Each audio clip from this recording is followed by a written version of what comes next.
What is up, everyone? Welcome into another episode of the SEC on the College Huddle. I am your host, Michael, from the Vol Fanatics Show with my co-host, Chris. Chris, how you doing tonight, man? Man, doing pretty good. Yeah, it's been a few weeks since we've been on together. Life gets in the way with stuff. Had to kind of improvise on some things, but we're back and doing it tonight. And tonight we have got Alex from the Bama Factor Pod on with us. Alex, how you doing tonight? I'm good, man. I'm good. Just happy to be here, ready to talk some ball. So, yeah, absolutely. So tonight we've got a pretty fun topic, could be a controversial topic. We're going to do some SEC coaching pressures. We're going to go down the list of SEC coaches and tell whether we think they're on the hot seat, whether they need to win but maybe not fired this year, or if there is no pressure for them this year. They can do whatever they want to, and there's no pressure for them losing their jobs. So without further ado, we'll just go down the list in alphabetical order, and we'll start off with Kalen Deboer at Alabama. Alex, I'll start with you. What do you think about Kalen Deboer as far as his pressure at Alabama this year? So, obviously, the first question that you really got to think about, is how do you replace one of the greatest coaches of all time, Nick Saban? And I think the question that was really asked all season long, especially when searching for a coach at Alabama. And when Greg Byrne was interviewing guys, his two, and for people that didn't really know, everybody thought, Oregon's coach turned him down, Steve Sarkisian turned him down, Sweeney turned him down. He never made calls to those guys. He made two calls, and it was to Kalen Deboer and it was to Mike Norvell at Florida State. But Deboer was really on his radar for about the last 4 or 5 years, kind of seeing how he progressed, because Saban kind of gave the inclination that he was going to retire, but it wasn't anytime soon. And then finally, the last 2 years, he really started to really ramp up that process. And when he actually was sitting in Washington interviewing KD, he said, "What makes you think you're the guy to replace him?" And his answer is what blew Greg Byrne away. And he said, "Because I'm going to be KD. I'm not going to be Nick Saban." He says, "I'm not going to try to be. I'm not going to try to literally be someone I'm not." And he says, "I'm going to be who I am." He says, "Now I'll take the advice of him any day." And he said, "He is welcome around our program." He says, "I'm going to be who I've been, who has gotten me here." So I think as far as pressure, a lot of the Alabama fans that I've been talking to, especially, are super excited about this guy. I think he understood the pressure of the job. I think that's one of the reasons he wanted to take the job. And because it's not easy just to follow up what Nick Saban just did. It's not an easy task, but I think of anyone who can do it, I think it's him. And so far on the recruiting trail, we lost 12 guys as soon as Saban retired for the 2025 class. We were down to one commit. We dropped all the way down to 67. And now here recently, especially, we're back up to number 3. And, so he's done a really good job recruiting. A lot of people said, can he recruit in the SEC? It seems like he can. It seems like the staff has done a good job. So I think as far as pressure on him, yeah, there's an expectation. There's always going to be, and he's already talked about, the expectation is still championships. The expectation is still to win all the time. And he said, we're not going to ever stop that. So he understands it. So I think the pressure for him, it's on a scale of 1 to 10. I feel like right now it's a 3 or 4, probably. Like, he knows the expectation, but it's not too hard to achieve, because at the end of the day, we still have good athletes. It's still Alabama. So I feel like he's the right guy for the job, and I feel like the pressure's not there. Now, if it comes to where he goes 8-4, 9-3 for about 3 seasons in a row, then I think the pressure starts, kind of building from there. But as far as this, I think he knows the expectation that he has to maintain, and I think he's probably going to. Yeah. So, Chris, what do you think? So, what do you think 9-3 gets this year? I'm not talking about in 3 years. I'm talking about this year. Y'all haven't lost 3 games in a very, very, very long time. He loses 3 games year 1. If he loses 3 games year 1, I honestly don't see any reason to hit a panic. Like, I wouldn't panic. I think you are okay. Now, this is the first time you and I've ever met. I've never seen you, never talked to you. You seem like a very reasonable and rational person from our short conversation so far. I'm going to tell you that I don't believe that is realistic. I don't believe that you are the norm or the standard. Now, I might be wrong. I will tell you this. I am 100% certain that I am not the norm or the standard for LSU fans. But I know them. I know what is the standard. And so I just believe that if I was grading everybody on pressure being low to medium, medium to high, or high, Alabama fans are going to accept nothing but national championships year one, just what the standard is. If you don't win, all right, that's fine, but you better be back next year. If you lose 3 games or somehow, some way in this convoluted system of 12 teams making the playoffs and you don't make the playoffs, we're going to have a problem year 2. Year 2, better win it all, or we're going to look for the door.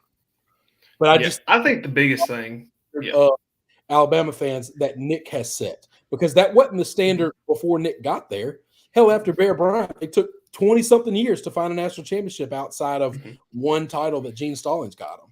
So, but Nick has changed the game and made them believe that it is something that it might not realistically be. Yeah, I agree with that completely. I mean, and the only reason that I say now, obviously, I know what the standard is, and like I'm still always, we should win a championship, or it's just it isn't going to be good. And like, of course, I want us to win a championship always, but like my thing was, someone asked me a few weeks ago, and it was actually an Auburn fan. He says, "What would you say to 10-2 this year?" I said, "I'd say 12-team football playoff is what I say." So I'm like, so if we go 10-2, we're probably in the playoff. I'm like, because of our strength of schedule and just fact we're in the SEC. But I also want to set the realistic expectation. However, it helps out when, I saw something on Pro Football Focus the other day. Alabama still has, even despite all the transfers in and out, and all the guys to the draft, and the recruiting class coming in, we still have the most 5 stars of anybody on any team in the country. We still have the most 4 stars of anybody on any team in the country. So when they were going over the most talented rosters, star-wise and caliber-wise, and like as far as these guys are going, Alabama was at the top. And so I'm like, so we still have the talent. And I think the staff he brought in, he couldn't have done any better on the staff. And I feel like Nick Saban changed the game for us, and he changed the standard for us. But something that Nick Saban had to deal with a lot the last 5 to 6 years was coaching turnover. Coaching turnover. I mean, he was on his 4th offensive coordinator in like 6 years. He was on his 3rd defensive coordinator. He lost several other position coaches who would go elsewhere to be head coaches.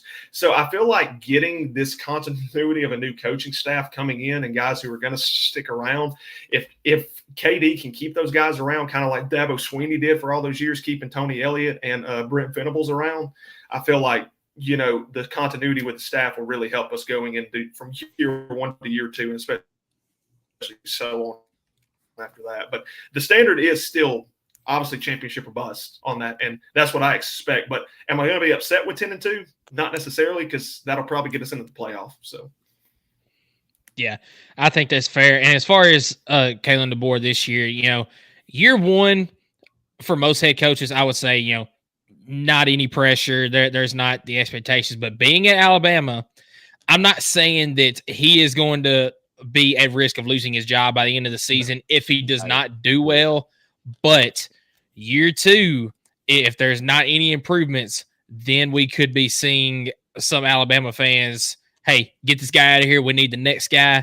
So I'm going to rate him at no pressure this year, but you're teetering on that line of you need to win or else going forward. So, y'all have anything else on Kalen Deboer?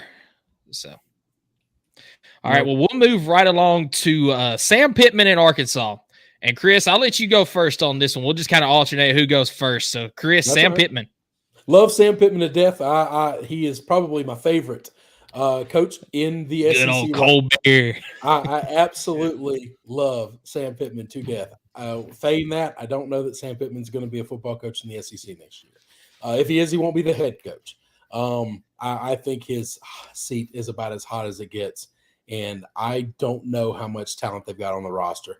I will tell you, I have, in all the years of the wild chaos of the SEC, I have never seen a head coach get fired like Bobby Petrino did, and then just a scant few years later get to come back as the OC. Like, I have never seen this. Like, people say, can it work?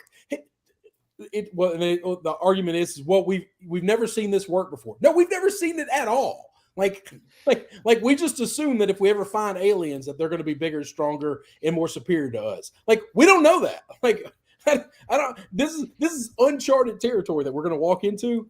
I think it's going to be a lot of fun to watch. I am so glad I'm not a Hog fan right now. Yeah. But being an outsider, I am going to enjoy the hell out of this season. I think it's going to be hot. I agree. Alex, what do you think?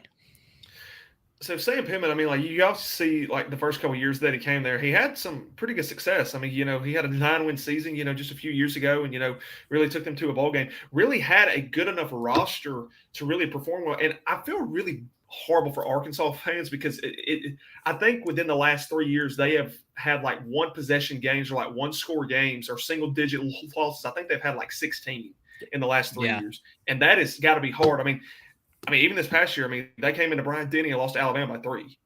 Then they lose to LSU by what, 3 or 4? Yep, something like that. Yep. So, absolute dogfight. Yeah. So, Arkansas was that team. Everybody said they're the best, almost 10-2 team in the country. Yeah.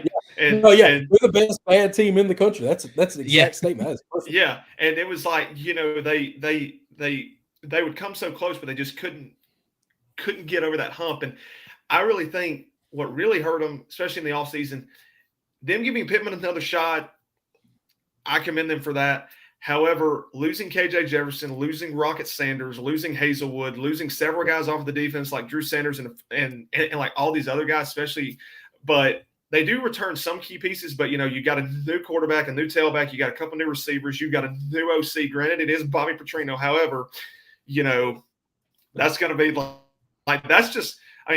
That's literally an ESPN 30 for 30 waiting to happen. So it's but they've got to go to Oklahoma State week 2. They got to go to Auburn, to Mississippi State. They have Ole Miss and Texas, LSU, Texas A&M, and Tennessee on the schedule, and they got to go to Missouri to end the season. I honestly picked this the other day with a couple other Alabama pages. I had Arkansas going 4-8, and I said I was being generous. So I could see a 3-9. I could potentially see a 2-10. I just don't know, but I don't know. Sam Pittman's he may really start to feel the heat of the chair, and he may pull out 8 or 9 this season, but I don't see it very likely. So as far as the pressure there, I'd say it's pretty hot in Arkansas there. Yeah, I'll go ahead and give a spoiler. I do have somebody higher than him on the hot seat, but Sam Pittman is probably second on the hot seat in the SEC, in my opinion. Injuries decimated him this past year and really the year before as well, because after that 9-win season he had, expectations were sky high in Fayetteville, Arkansas, and it never came to fruition there. Offensive line could not block anybody. KJ Jefferson was constantly on his back. How he didn't get injured last year more than he did, I'll never know. But I've actually got a bold prediction for this year that by the time Arkansas hosts LSU on October 19th, they will have an interim head coach. Bobby P. Yeah, Bobby Petrino, interim head coach. You host Tennessee on October the 5th, and you got your bye week, and then LSU. I think that transition right there is going to be interim head coach, because your first few games are Arkansas Pine Bluff. That should be a win. Oklahoma State, that's going to be a tough game. I would have to count that a loss. UAB is not an easy team to face. So I'll stick up for the Hogs here. Come on now. We'll give still bigger, stronger, and faster. Not that upsets don't happen, but that'll be a double-digit upset if it happens. They're still bigger, stronger, and faster. Bobby Turner didn't forget how to coach, and Sam Pittman, those guys will die for him. They might not be great, all right, but they'll die for him. There's a reason they're in these one-score games against elite competition, okay? It's because they will fight like hell to the very end. I don't see them getting beat by somebody they're not supposed to. I just think if they get beat by all the people that are supposed to lose to, it's going to still be bad. That's just it. Yeah, I agree. You got, after UAB, you've got Auburn on the Plains, Texas A&M and College Station, and then you host Tennessee before that bye week, the first bye week. So it's going to be a tough row of hoe just to start the season. And then after that, it doesn't get any easier with no. LSU. This is the new man. There are other than your bye weeks and your pay for wins. If you schedule somebody hard on a pay for win, getting an Oklahoma State as one of your non-cons ain't smart. Being South Carolina and having to play Clemson, being Florida and having to play Florida State, like not wise, my friend. Not in today's SEC. However, I will say, if we know anything, Oklahoma State last year, the teams they were supposed to beat, South Alabama 30-0 last year. So I'm just saying, Arkansas, South Alabama, and Arkansas. So I mean, you lost at home at South Alabama, and you did not only just lose, you got shut out. I know that this is an SEC show here, okay, but I'd like to say something here. If there's not two coaches more similar than Sam Pittman and Gundy, I mean, both of these guys are about as country as I'll get out. They'll wrestle an alligator, a bear, a snake. It doesn't matter. Like, these guys just are fearless, just wild men. They just, if they weren't married, they'd be the greatest coxmen in the SEC. It's not funny. It's just not even close. These guys are so alike, and they're just wild. Yep, I agree. But yeah, Sam Pittman's seat it is as hot as it can get. Oh, yeah. Doesn't get any hot. Moving down the line, Hugh Freeze at Auburn. Hugh Freeze is an interesting one for me. I'm going to list him at he needs to win, but he's not going to lose his job this year if he doesn't. Because, when you've got a schedule, and we'll see what the future of the SEC looks like if they go to a 9-game schedule, if they stay at 18, whatever it may be. But when you have to play Alabama and Georgia every year, like Tennessee has done in the previous model when it was divisions. But when you play Alabama and Georgia every year on top of, when they were in the West, you play LSU every year. You've been playing Texas A&M every year. It doesn't bode well most years for a team like Auburn. But like I said, we'll see what the future of SEC scheduling looks like. I think the Hugh Freeze has got a chance to have a good year this year, but it could also turn around and it could be a bad year. So I'm going to go with he needs to win, but he's not getting fired if he has just a bad year. Alex, what do you say? I'll agree with that. I put Freeze up there kind of like in the almost like in the low to medium pressure range because I've got a few friends who are Auburn fans and they're already kind of like, dude, like he even in his first year at Ole Miss, he didn't do that bad. And like he said, that was Ole Miss. He said, this is Auburn. He said, Auburn's always been a little bit better than Ole Miss. But I've told my Auburn fans, I said, there is no reason y'all should not be 4-0 after the first 4 weeks. I said, you've got Alabama, A&M, Cal, New Mexico, and Arkansas. So there's no reason you shouldn't be 4-0. If you're not, even if you're 3-1, something's wrong. You should not lose any of those games. And all of them are at home. So I'm like, you have 4 straight home games start the season. However, that's the thing about Auburn in the past couple of years that I don't think they've been very smart on the scheduling side. They schedule all these games at home to start, and then they got to go on the road the second half of the season. And because after that, they go to Georgia, to Missouri, to Kentucky, and then they have Alabama at the end of the season. And not to cut you off, but how about this schedule here? You start off with 5 straight home games, 3 straight road games, then you get 3 more at home before going to Alabama to end the season.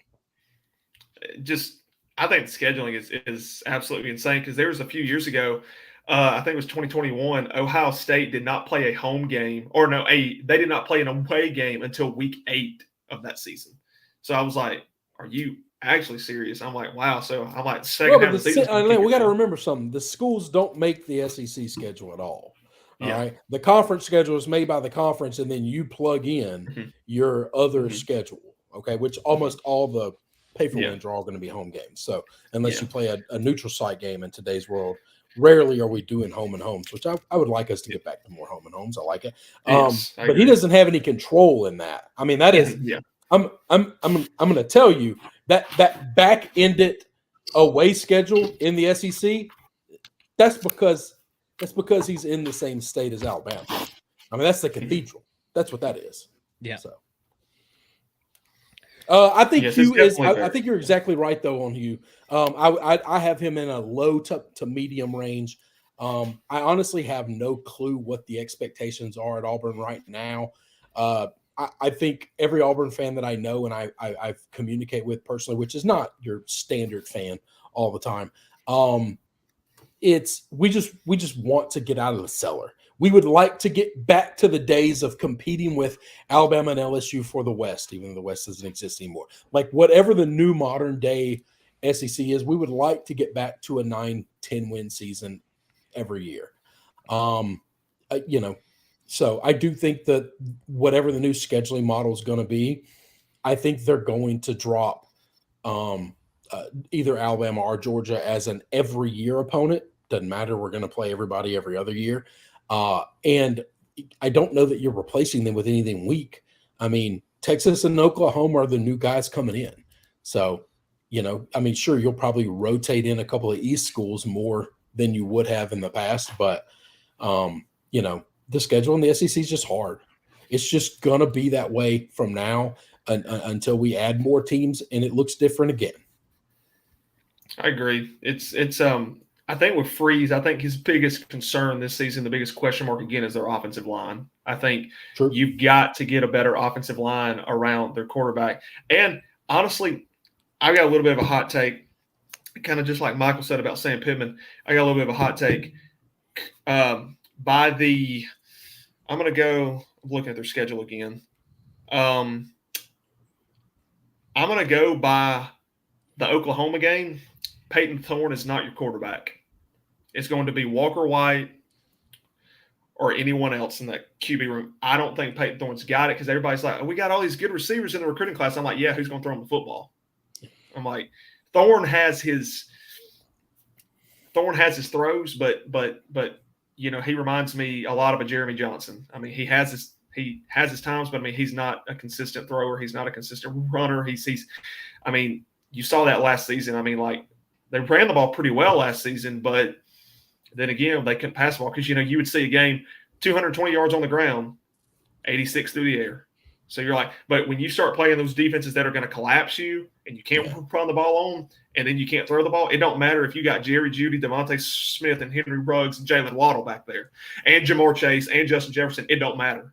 So, if you don't have a quarterback to get on the ball. So I say by week 6, he ain't your quarterback. And I think Freeze is going to have to he's really going to have to get over himself because I feel like he wanted to go away from Peyton Thorne last year, but I felt he felt pressure from other people. No, you better keep him there. And I was like, I don't know that I agree that he felt pressure. I think he knows his quarterback room. If he doesn't have anybody better, like it's easy for us to say, well, somebody's got to be better than this guy. But you're not in that room. You're not in practice, man. You don't know. If their backup is worse, then this is the best they got. Hugh's one of these coaches that I just trust whoever's playing at quarterback. I'm not worried about the quarterback position. Okay. I'm worried about the offensive line position, but he's an offensive guy. He's an offensive the word genius is thrown around way too much. That guy's somebody that I just trust with my offense. I'm not concerned about I think he knows quarterbacks. I think he knows how to get the best out of his quarterbacks. He knows how to get them ready. If Peyton Thorne's the best he's got, he knows that. And he is not playing somebody who's not the best because some booster told him to. So I don't foresee Hugh being a yes man very well. One of the things, one of the knock on him at Ole Miss was he was a little bit of a crotchety guy when it came to boosters. Now he was friendly with all those guys and he worked well with them, but he didn't always do what they liked. And he was okay with that because he beat Alabama twice and you win a couple of big games and you get a little breathing room. He doesn't have that breathing room yet, but Auburn doesn't really have the room to flex because they're paying so many damn coaches that don't work for him anymore. So, I don't worry about that. I do worry about the offensive line. I just think I don't know what to make of this team yet. They've had way too much change and turnover, and I need to see them play football, and I need to see them look consistently better. I mean, we've got to remember this team is an absolute miracle play away. Pull the horseshoe out of the deepest recesses of your rectum for Alabama to beat Alabama last year. Okay. So you got to remember that it's not like that they were just dog food getting eaten up. And honestly, they were the same way with Georgia.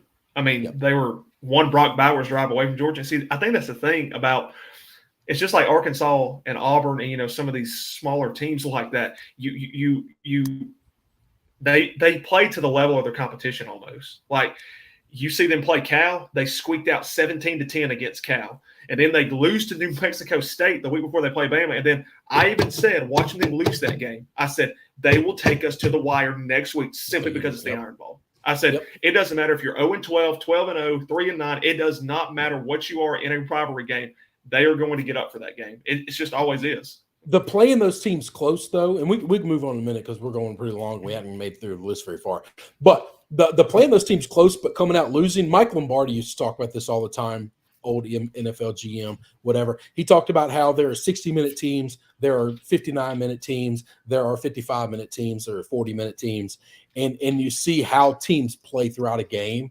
And you just see, oh, that's all they've got. Like, that's a 40-minute team. They'll dogfight you for 3.5 quarters, but at some point in time, they're going to die, and you're just going to roll. And, you can make yourself feel better to say, oh, well, the box score doesn't really tell the score doesn't really tell the story. Like, we were in that game, and this went away from us, and that went away from us, and then they kind of snowball. Yeah, that's because you're a 40-minute team. In the last 20 minutes, they kicked your ass and made it look weird. So it's just how football works sometimes. And I think Auburn the last couple of years, Arkansas last year, definitely, these are 55-minute teams that'll fight you all day long for a little bit. But at some point in time, they just can't – they don't have that out pitch. They can't close the game. Yeah, and I think you hit the nail on the head earlier. There's just been so much change at Auburn. It's going to take a little bit of time for everybody to get on the same page. So I think when they do get on the same page, that Hugh Freeze is going to be just fine down there. Down there on the plains. But next coach we'll go to Billy Napier at Florida. Alex, what do you think? So this is just me. I think he's the hottest seat in the SEC right now. I think he is definitely up there. I've got their schedule in front of me, and it is brutal. That is the one word I can describe that. They got the toughest schedule in football this year. It just came out the other day. You start the season off with Miami. Then you play Samford, but then you got Texas A&M, Mississippi State, and Central Florida's your non-con. But then you've got Tennessee, Kentucky, Georgia, Texas, LSU, Ole Miss, and Florida State. Napier lost a lot in the portal this year, and Graham Mertz is back, but then you lose a guy like Etienne in the backfield. You lose a guy like Ricky Purcell, at receiver, and you lost a ton of guys off of the defense that last year was kind of hyped up to be their strength last year. It turned out to be a glaring just train wreck last year.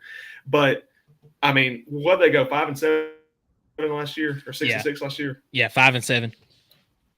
So 5-7 last year. I'm going to kind of go the Pittman route. Your first 6 weeks – all the way to the Tennessee game, if he's not at least 4-2, he's gone.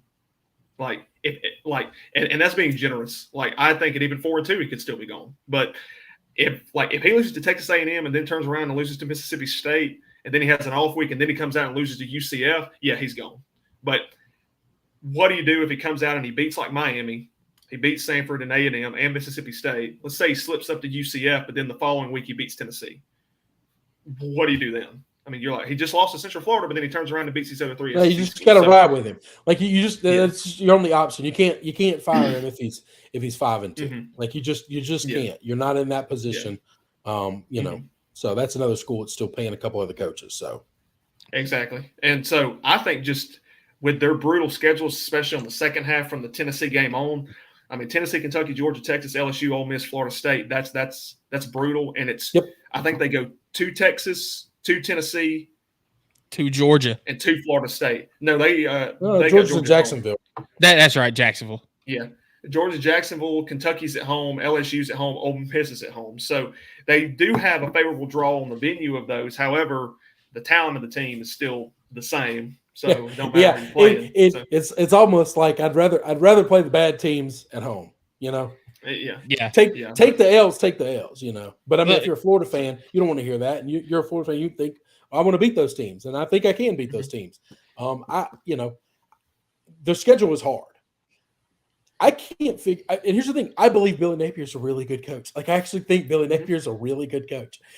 He is. I can't figure out if this team is actually good or not. I also don't know that I definitively think if they're bad or not. Because of and it's a little bit like like an Auburn situation on steroids. Because of the chaos of the roster and the coaching staff over the last couple of years, mix that in with the most difficult schedule I've ever seen. I have no earthly idea how anybody is supposed to accurately grade this team unless they win. Okay. But if they lose, did you lose because you were kind of supposed to lose? Did you lose because all these other teams are a lot better than you and we're still trying to build like a nucleus here? And like, will you come out of this stronger and better for that year number 3? Or is it just chaos and you're never going to get it together? And so let's just cut bait when we cut bait. Like, I don't know what you're supposed to get. Let's all assume that our predictions are correct and they lose a lot of these games. Do we know if they're actually bad? Or did they just have this crazy ass schedule thrown on them in the mix of a lot of chaos with the roster and I would say the coaching staff over the last couple of years? I don't know the answer to that. That could be made. I think the mistake that could be made is what concerns me is, let's say that Billy Napier gets these guys prepared. They go to war 3-10-2. All right. Do you give him the Jimbo Fisher treatment and then give him a huge extension because he had one good season? No. No, you don't. Because when Jimbo Fisher had that season and he stood on the Orange Bowl stage after he beat North Carolina and said, well, Alabama didn't want to see us in the playoff. I'm like, we beat you 52-24. Okay, let's calm down a bit. All right. So, and we would have beat you worse that year too. So, but then all of a sudden they're like, oh, let's give him a 10-year extension right here. This guy's going to lead us to the promised land. I'm like, and then you see what happened. So now they're still paying him, and they're going to be paying him for the next 10 years. Well, so. but let's take A&M out of this because they have obscene money. Okay, they have more money than all of these other schools. Okay, that's true. That's the other thing. All right, I'm gonna take this one step further. There's a coach we're going to talk about here in a minute that I personally like a lot, and he grossly overperformed last year. Before the season last year, Eli Drinkwitz got a pretty good extension with a raise. My question is this. Why did you give him the extension at that point in time? Who are you bidding against? What school is out here trying to court Eli Drinkwitz? Like, okay, he earned that. He performed well last year. It was an awesome season. After that season, who's coming to get him? Who are you afraid to come steal your coach? All right. So if you're Florida and you're in this situation, and Billy Napier does a great job, what job better than Florida is calling to try to come steal him away? So you have to give him some monster raise and extension. When A&M had that with Jimbo Fisher, who the hell was coming to steal him away? Like, what are you scared of coming to get your guy? Yeah, that's a very good point, I think. All these schools, all these athletic directors are absolute morons. All these agents, they fleece them at every end constantly, and they're constantly trying to get these guys more extensions and more raises and all this stuff. Show me who's trying to come get you. Bring me a couple of offers that I can compete from. I'm not negotiating against myself. Only a fool does that. And if that means I have to take a chance of losing a coach the caliber of Eli Drinkwitz or Billy Napier, yes, they're good coaches, and I don't want that to happen. But I'm also not blindly bidding against myself just because you say all these other offers are out there. Well, if they're better than Florida, then come get his ass, okay? Because I think those offers don't exist. I think you're a liar. Yeah, I mean, everything that y'all have said about Billy Napier and all that is true about this year. Hardest schedule we've ever seen. Really not much room for success. I have also gone on and beat a dead horse on this, saying that it's almost impossible for Billy Napier to have success in this situation because Dan Mullen, on his way out the door, threw up the double birds and said, screw all of you, drug the program down to the very bottom, and whoever came after him was going to have a hard time. Yeah. But you think following Saban's hard? You think following Nick Saban with the cupboard filled more than any school in the country, that's difficult? Oh, that's complicated. That's hard? No. Follow Dan Mullen. That's hard. Yeah. Absolutely. Go clean up this trash heap. That's hard. or follow Brian Harsin at Auburn. That's right. These are. I love it when people talk about following a legend sucks because everyone always talks about the legend. Don't you want them talking about somebody other than you? That's great. Okay, you continuously compare me to the hot chick, and I'm never going to be the hot chick. That's fine. I don't care. Look how much talent we have. Look at the resources we have. Look, yes, our fan base is spoiled and all this stuff, and that's unrealistic. That's fine. That is much easier to deal with than this situation in Florida, than Brian Harsin's situation, Hugh Freeze's situation at Auburn. These we went from 2-10 to 3-9. What improvement? These are much. Hey, listen, they improved by 50% wins. Kalen Deboer won't improve by 50% in his winning. That's right. I can assure you of that. Yeah, absolutely. But my thing for why I think that Billy Napier is the hottest seat in the SEC is not even on the field. It's the whole Jaden Rashada incident. You've got the text messages that show he promised this, he promised this. Rashada received none of that. And if I was Florida, if you're really looking for a way to get rid of Napier, and not just that, but not have to pay his buyout either, you pin all of that on him, get him out the door, and get the next guy in. And will they do that? I don't know. But I think that's the best way for Florida to do it. So to pose the question, we're going to have a lot to clean up, though, so it's not going to be any better. I mean, it's not like guys walk in the door and beat. And see, back on Chris's point, answer me this: you fire him, who do you go after? That's the other question. Yeah, who do you go get? Eli Drinkwitz. Maybe I was wrong. And maybe Florida's who's calling, and that's why they got to give him the break. Yeah, maybe I was about to say they're offering Eli. So your whole argument was just I'm not exaggerating by that. I'd hire the shit out of Eli Drinkwitz now at Florida. I'd probably take Eli Manning at Florida as well, by the way. Yeah. But we'll move right along here. This next one should be pretty easy. We got Kirby Smart at Georgia. Chris, start with you. Kirby Smart's pressure at Georgia. That seat's hot. That seat is hot. So all right. So this is one of the situations where not anywhere close to a hot seat. But what happens if I know no one thinks it's going to happen. And Georgia fans go, are you insane? What happens if he loses 3 games? Like, do they forget what life was like before Kirby? Or have they just fully embedded the fact that, well, this can never happen. So if it happens, their whole worlds come to the end. They just collapse upon themselves in just shame and sadness. Like this is hot seat and pressure are, I guess, 2 different conversations, because I do believe that the pressure is immense now. I think it's immense because he made it that way. It wasn't that before he got there. And so he has made this bed. I do believe there's a lot of pressure. I believe there is 0 hot seat. So that's a weird way of answering it. I think you're right on that. Yeah, I think you're right on that. I think that there is pressure there, but it's more towards the no pressure zone than it is the hot seat zone, because when you have the success like he has had over the past few years, then I don't know how you can say, if he has a bad year this year, then there's a risk of being fired. Because you see what he has done for that program. So I'm going to lean towards the no pressure. But you said 100% correct. It's the pressure that he has put on himself due to the success that he has had, that there is any sort of pressure to the fans. He's now set the expectation to the fans. It's not that he put that on himself. It's he has won so much that now the people around him have that expectation of him. Growing up, I screwed up a lot. Okay. So like when I walked into the door, my mom just assumed that I had gotten in trouble at school. Like I'd set the bar. The standard was so low that I just walked in and was like, oh, pretty good day. Didn't get in trouble at all. She was like, oh, wow. Like, this is amazing. So like her expectations were low. The fans' expectations there are the opposite of that. They're extremely high because of what he made them. And I do believe that if they lose 3 games, people will be very upset. No one will be calling for his job. I don't think they're that insane. But I do think they'll be very upset.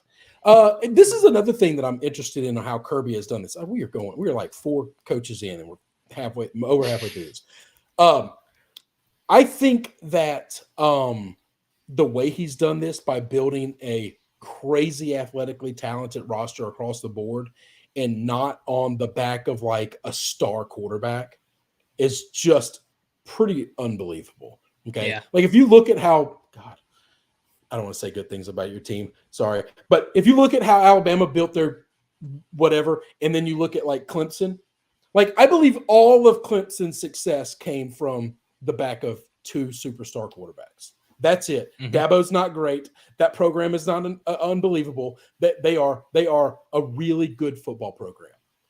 They are not elite. They had 2 players that were absolute superstars, and at the most important position. Okay, Saban didn't build that way. Kirby hasn't built that way.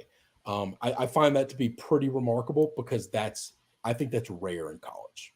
I just think it's really rare. I think the quarterback position is that important. I think with Kirby, I'm the same way. Like, not anywhere close to the hot seat, but the pressure to perform, just like it was every year with Saban. I mean, Saban's first couple of years, you had 7-6 his first year, to be expected of the train wreck he inherited from Mike Shula. And then, that second year, I'm going to be dead honest, I was not expecting 12-0 to start the season in 2008. I was not expecting an SEC championship game appearance. Nor in year 3 was I expecting us to win a national title. So it was very quick on the type of team that he was trying to build and establish. However, the only thing I do wonder about Kirby is he's built an elite program. He obviously learned from Saban, and I always used to say Saban taught him everything he knows. He didn't teach him everything he knows. So, but the only thing about Kirby is you made a good point that he's had these crazy athletic teams around him without a superstar quarterback. I wonder if that ever catches up to him. And actually, a Georgia fan texted me that the other day. He's actually a pretty good friend of mine. He says, I wonder when us not having like a superstar first-round caliber quarterback catches up to us when we actually need it. Because he says, like, they don't have a Jaden Daniels, a Tua Tagovailoa, a Jalen Hurts, a Mac Jones, a Caleb Williams. Like, they don't have that Heisman caliber, first-round caliber quarterback. And it says, what if we need that one year that we have, like, a defense that's super young, an offensive line that's inexperienced? They're going to learn to live life like the rest of us, and they'll just have to be happy with a damn 10-win season. Okay? Exactly. That's holy hell. That is the worst thing that can happen is you become normal for 1 year. One group of seniors don't get to hoist a trophy. I'm sorry. Yeah. But some could say that happened last year, right? Mm-hmm. Like had you had the elite quarterback, you get by Alabama. But the fact that you didn't, you struggled. The offensive team couldn't score points when they needed to score points. That mattered. And I also think another thing is too, like everybody always says, and the one thing that I rant about the most with Georgia fans now, they're like, Kirby is taking us to brand new heights. I'm like, okay, yeah, I agree on the title.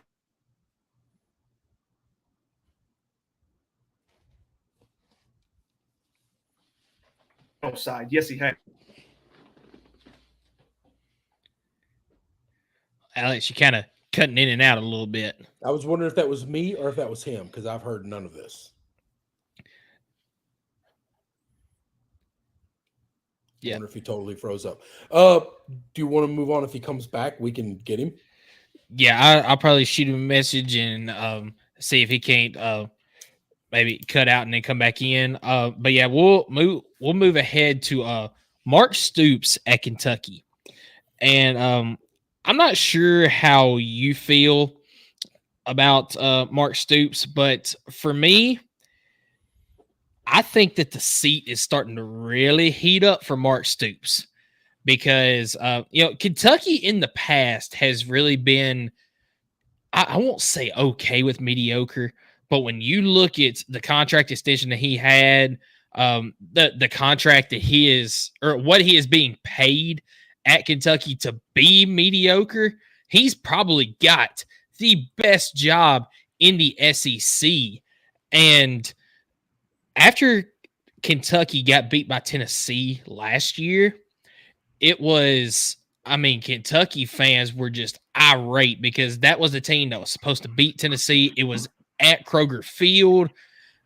And I don't think that Kentucky fans are going to put up with it much longer with Mark Stoops. So I still think that after this year, he will have a job, but the seat is starting to heat up a little bit for Mark Stoops. Wow. Okay. Alex, I hate that we missed that because I really wanted to hear what you were saying about Kirby. Maybe I'll tell you all afterwards. Yeah, I was about to say maybe we can get back to it because I'm very interested. We see this completely different. All of Kentucky's. So let's take what we just said about Mark Stoops. I mean about Kirby Smart. Okay, let's take that and put it on a comparable level to Kentucky. All of Kentucky's football success comes because of Mark Stoops. The only reason they have expectation at all of being good is because of Mark Stoops. If there was a hot seat anywhere, if there was any frustration with him, it would be the only frustration that we'll talk about the exact same thing similar with Lane Kiffin, which is he's constantly being courted by other people because he's overperforming expectation at a place where there's not a lot of expectation. Okay. And that as a fan can wear on you. I'm married, but if every couple of weeks my wife was getting hit on by all these guys and she was considering it, but always rejected it, at some point I got to be like, all right, what are we doing here? Are we in this or are we not? Now, the difference is we made a commitment to one another, and that's different. Also, I look like a troll, and so I'm just grateful that anybody loves me. And this is college sports, and if you last 4 or 5 years, that's a pretty good relationship. I just think if I was a fan, at some point in time, I would get frustrated with, are we building a statue to you? Are you out of here?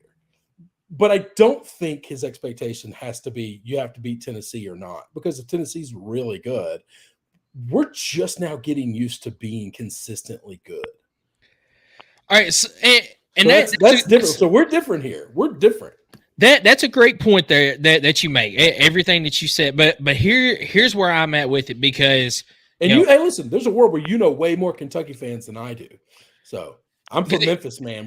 They hate Kentucky around here, so I am nothing but Kentucky haters. Yeah. So here's the thing: the reason Kentucky fans are so upset, especially after this past year in the football season, is Mark Stoops. I think I would have to look it up to know for sure, but I think since he has come to Kentucky, he has only beaten Tennessee twice or maybe 3 times, and that this includes the Jeremy Pruitt dark years. I'm talking the worst years that Tennessee has had.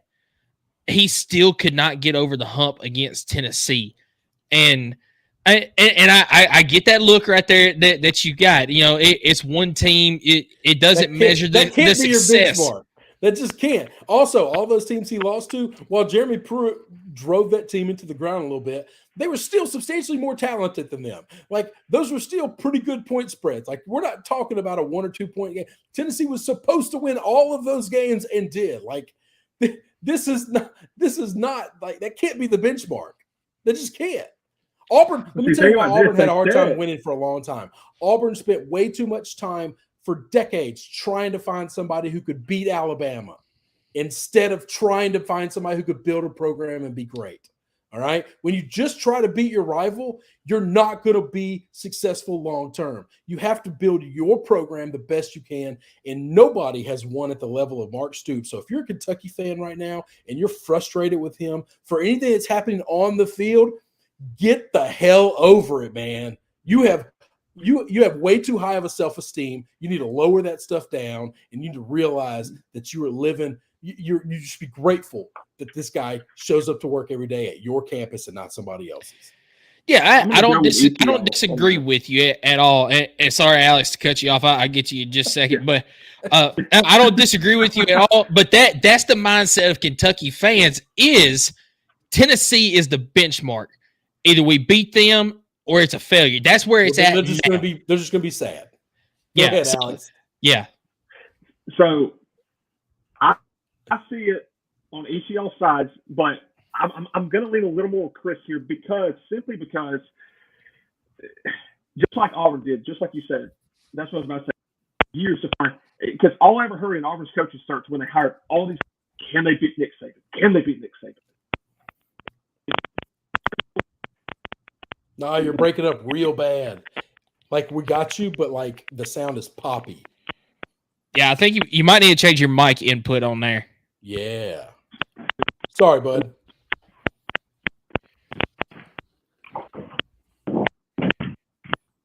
And we'll get Alex back in a minute and hear his thoughts on Mark Stoops, but we'll go to Brian Kelly. Let you talk about Brian Kelly for a second. Well, I kind of want Alex's opinion too, because he's supposed to properly hate LSU, so I want to make sure he does. Brian Stoops. Brian Kelly is on a potential. It's going to be a continuous hot seat until he wins the SEC, until he makes the playoffs, until he hoists a trophy. He's going to always be on some level of a hot seat. He's won 10 games the last 2 years. His first 2 years, nobody thought he would do it his first year. That was a complete rebuild team. He threw it together on the fly with Trudge first, and they were dominant and way better than they were supposed to be at a very early time. Last year had the number one offense in all of college football. It wasn't particularly close, blew away everybody. We couldn't stop a group of sixth graders if they were trying to score on us. I'm talking everybody was getting laid. Nobody couldn't score. And that was a problem. I think this year's going to be substantially better defensively, significantly worse offensively. But if we could meet somewhere in the middle, close to that, we could still have a really good football team. My expectations for us is to continuously compete and try to win 10 games. I'm happy with that. I live in the real world. I don't think other LSU fans are. I've seen way too many LSU people say 10 wins can't be the standard anymore. I also wonder if the SEC is mathematically, if we get 4 or 5 teams that all win 10 wins, we're not all making the playoffs. So who's getting left out?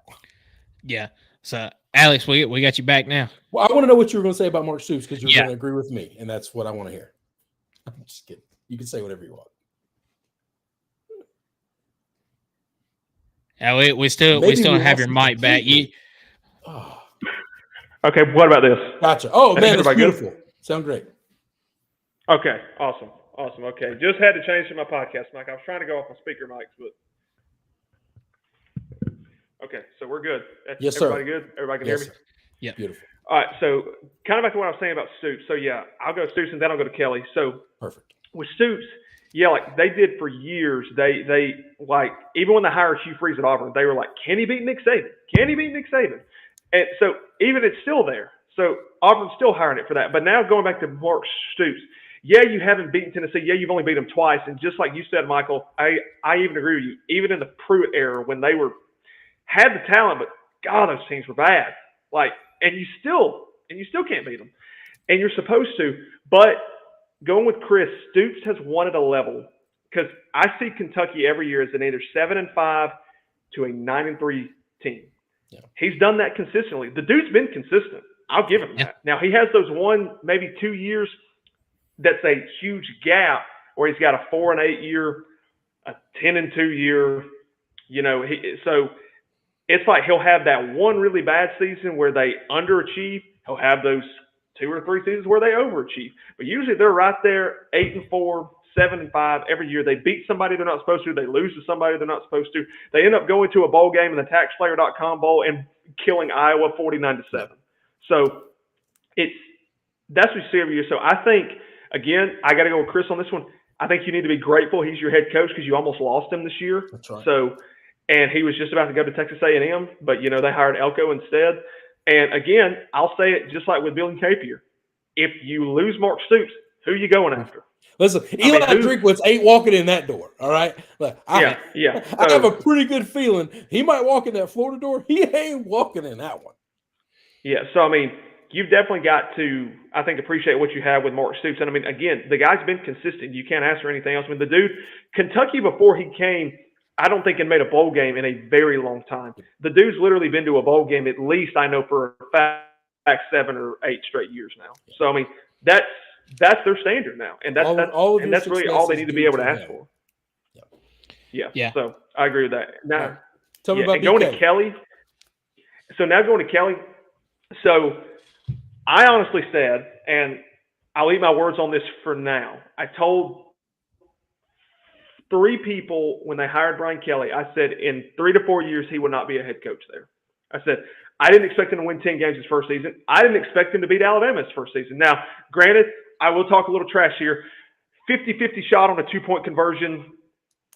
That dude pulled it out of his butt. So we'll just say so. And I'll just say this: perfect play. That's fine. Where's my popcorn? Yeah. Hey, look. I was gonna say was wide open, but I will say this: Pete Golding ruined the best freaking defense we ever freaking had with his freaking squatting safeties. I can't stand it. Anyway, Pete Golding. I'm a Pete Golding hater. I will always attribute that dude that he needs to be put in the. Like, he needs to be put in jail. Why did Saban keep him around for long? Hang on. Why did the greatest coach of all time keep him around for too long? That is the $1 million question I kept asking every year. Well, the man made $10 million a year. That's a valuable question. You know who didn't ask him? Not a single media of the Alabama media. Not a single beat writer said, why is this son of a bitch still here? Because you don't come at Jesus. Because it's the cathedral that keeps it all together. It's the cabal that makes it all work. But with Brian Kelly, I feel like last year, especially like you said, LSU offense, absolutely insane. I will say this. I have never been to a better offensive game in person than Alabama LSU last year.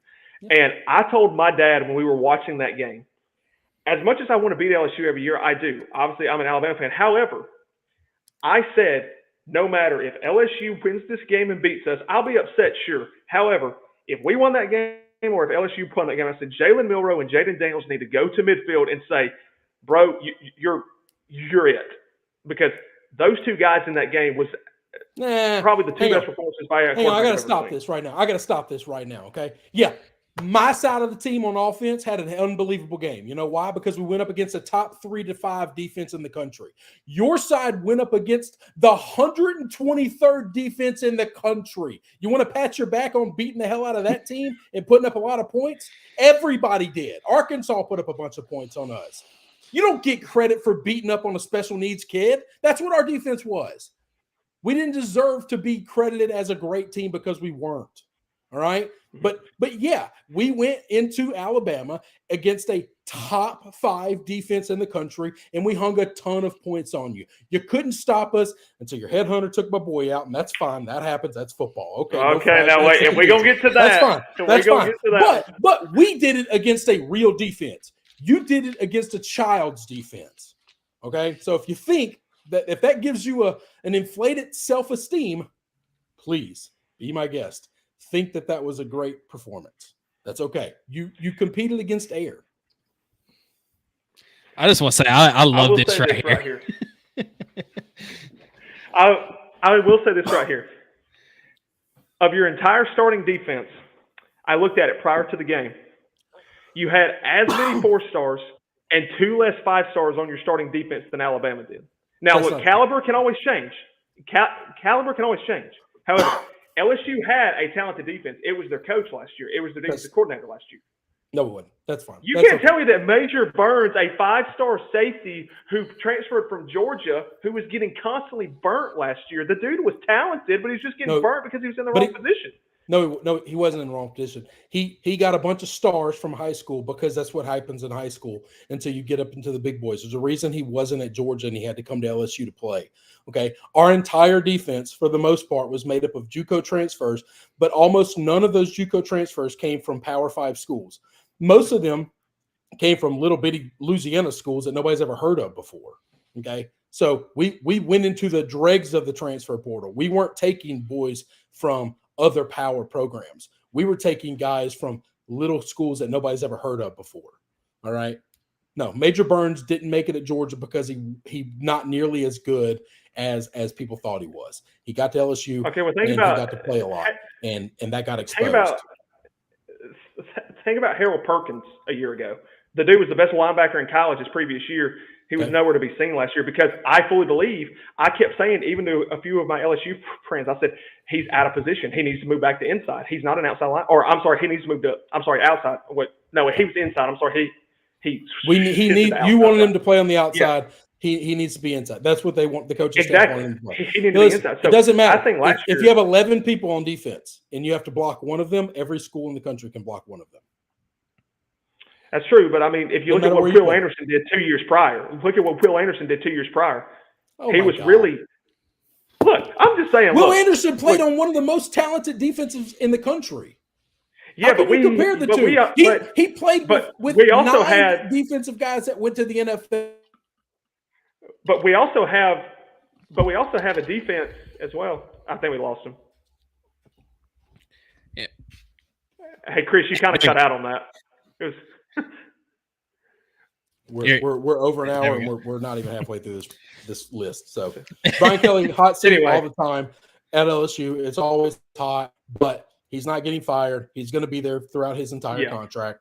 That's 10 years long. I agree. He's going to win a national title at some point in time because in a world in which Coach O and Les Miles won a national title at LSU, it's the dirt. It ain't the coaches. That's it. That's the truth. Yep.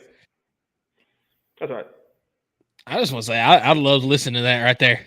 But yeah, I'm with y'all. Remember that great offensive performance. Your guys beat up on a bunch of kids. And hey, just remember, and we beat up on an elite program. And wait, I'll say this too. Just remember, the best offensive football last year hung 21 points on us in the first half. Only hung 7 on us in the second half because we figured it out. So I'm gonna say we figured it out in the second half. And Jaden Daniels didn't get hurt till 6 minutes to go in the fourth quarter. He did not get hurt until 6 minutes to go in the fourth quarter. And that also. But when he got hurt, pretty cheap, right? Pretty cheap. It wasn't cheap. That was how do you stop your momentum? Okay, we can get into that later. But this is okay. See, I like talking about this, guys, because like Chris and I'll still be friends after this. I like that he says that stuff. I like that. Yeah. But yeah, Brian Kelly, there is pressure. No hot seat though. That's the gist of it. There are going to be crazy LSU fans that if we lose 3 games, will say they'll be like, "Oh, fire!" But those people are insane. Like, and here's the thing: I'm not against those people. I like having those people as fans. I like that other fan bases have those people as fans. I'm glad that they exist in the world because they kind of keep a little balance. You need a little insanity sometimes in your life. You just can't have too many of them. Problem is occasions we err on the side of maybe a little too many of them. Yeah, but next guy on the list, Jeff Leby, Mississippi State. Alex, what do you think about Jeff Leby? All right, so obviously first of all, you didn't give – who was the previous head coach again? I forgot his name. Wasn't it he's now a defensive coach for I know this guy. I know the guy. Golly. Oh, what was his name? This is like the worst. Oh my gosh, he's the defensive coordinator who got promoted. Can we edit this all out? Hang on. Yeah. Golly, I've got to look up the dude's name. No, not Jeff Leby. Golly, Zach Arnett. There we go. There we go. Yeah. Zach Arnett. I didn't even have to look it up. It actually came to me as I was searching Jeff Leby. But anyway. First of all, I feel like they didn't give Zach Arnett a chance at all. I mean, like, golly, they fired him even before halfway through the season. I mean, like, yeah, your expectation was this, but I mean, you lose a guy like Mike Leach. And I mean, tragic, by the way. I mean, one of my favorite coaches to watch, and, especially when he got into a press conference. I love that guy. But, Zach Arnett didn't really have his time to – now, granted, the way he changed the offense, he took Will Rogers out of his specialty of an air raid offense and tried to make him more of a – they ran the ball more, which, I mean, was fine. You technically had a good tailback in Marks, but you took Will Rogers out of a system that he was comfortable with for 3 years in Mike Leach and that he did very well in. Threw for over 4,000 yards 2 straight years in a row and then almost 4,000 the previous year. So, but I think with Jeff Leby, I think definitely at Oklahoma, you've definitely watched Oklahoma's offense these past couple of years.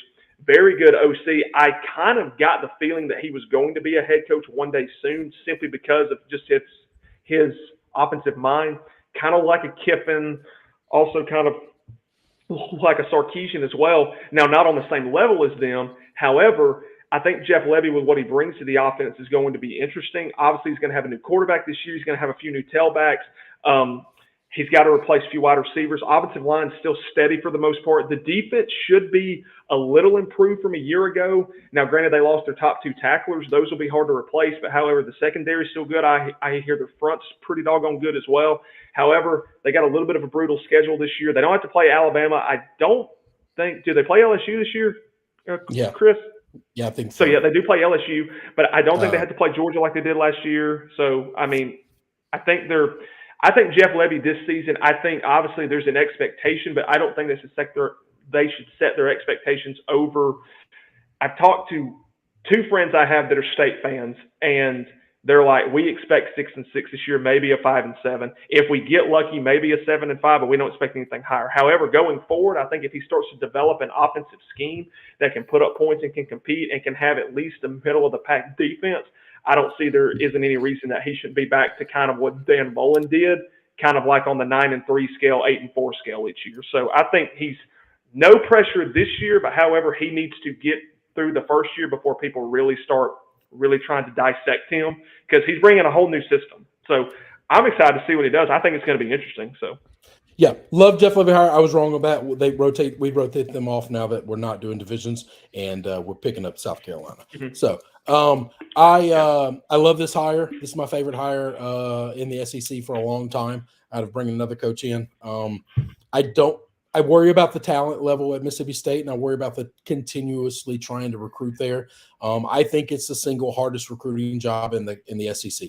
I think it's the toughest place to get talent, simply because it's probably on par with your, Vanderbilt's a different beast, like your Missouris and stuff like that. But Missouri doesn't have the surrounding area. When you're competing against you border the state of Tennessee. You've got Ole Miss in your campus, in your state, and then you've got Alabama and Auburn to the left of you, and Arkansas and LSU to the right of you. It's just pretty brutal. They're probably working from a financial standpoint of being significantly lower than most of the other schools from an NIL perspective and things of that nature. So I worry about Leby's ability to continuously win there. But I love the hire. Absolutely love it. I want him to do good things at Mississippi State. Zach Arnett, I want to talk about the Zach Arnett thing. So Zach Arnett, it wasn't that he didn't get a fair shake, or he wasn't there long enough to really know. The problem is they made an emotional hire after something tragic and totally unseen happened. Okay.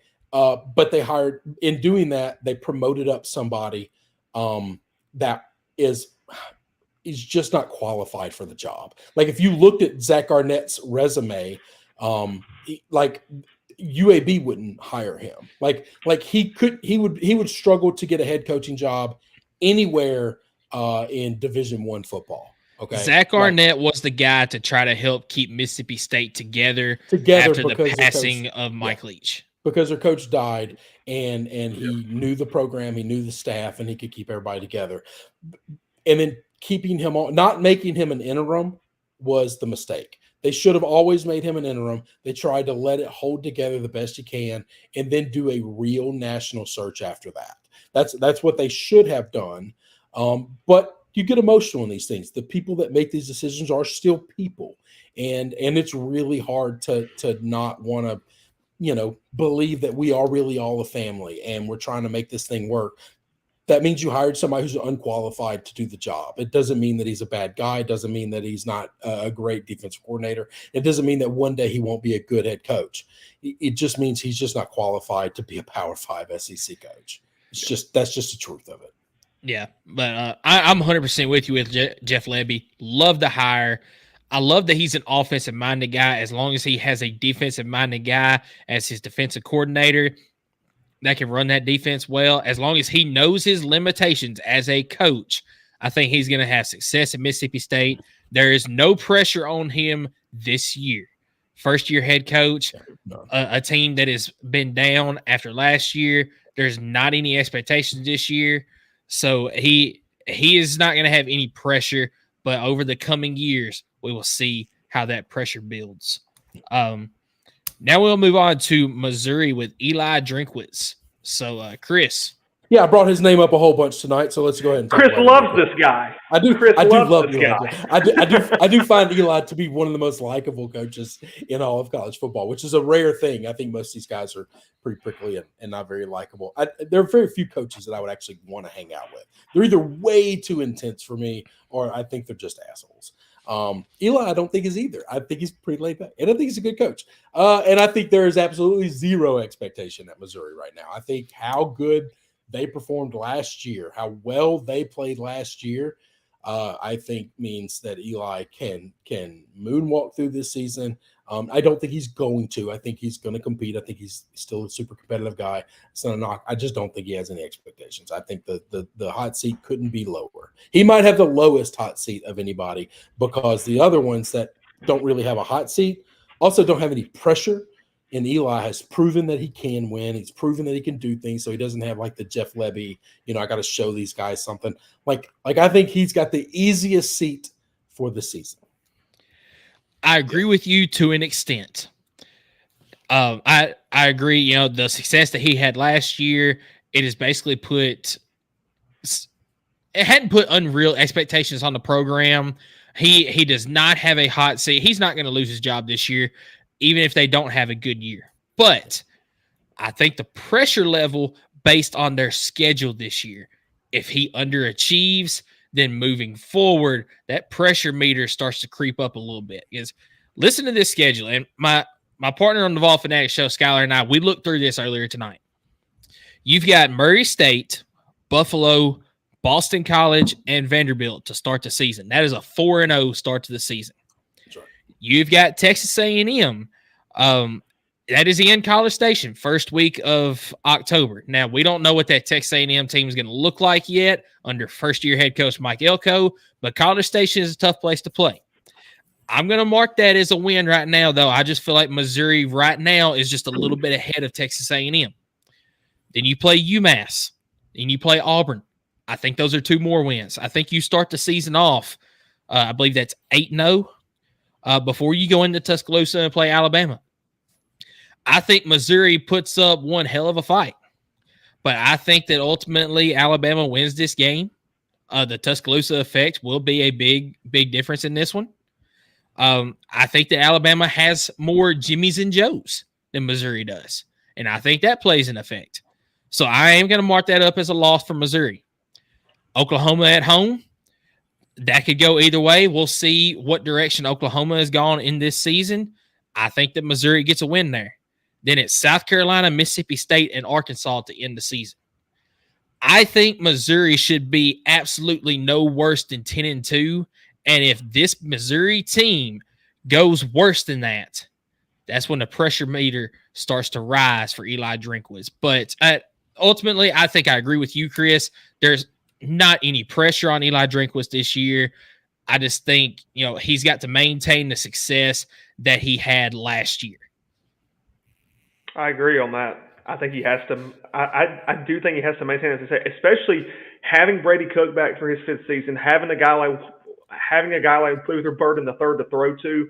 Now you lose Cody Schrader, you lose a few guys off the defense. However, this is a team that last year did really overperform last year and really kind of took Georgia to the wire in the second half. Georgia just kind of pulled away, and ended up winning I think by 12 or so. But I mean, still gave Georgia all they wanted. But really played very well last season and, really overachieved in a lot of people's eyes. I mean, Missouri was picked to finish kind of like middle of the pack, and they ended up finishing, in the top 5. So, I mean, I think Chris, I'm with you. I love Eli Drinkwitz. Like, I love just his personality. I love what he stands for. Like, I just like when he was at App State, I said, this guy's going to be in the SEC soon. I don't know where, I don't know when, but I said, he's going to be somewhere. And when the Missouri job came open, I was like, they need to hire this dude. I'm like, this dude's proven to win. I'm like, I said, he did very well at App State. I said, yeah, it's App State. And, everybody's like, oh, but can he do well in the SEC? Yeah, he's done pretty well. So, I mean, again, there's not really a standard yet. Now, if he goes and he wins 10 games this season or 11 games this season, goes back to a Cotton Bowl or an Orange Bowl or somewhere else, or goes to like a New Year's Six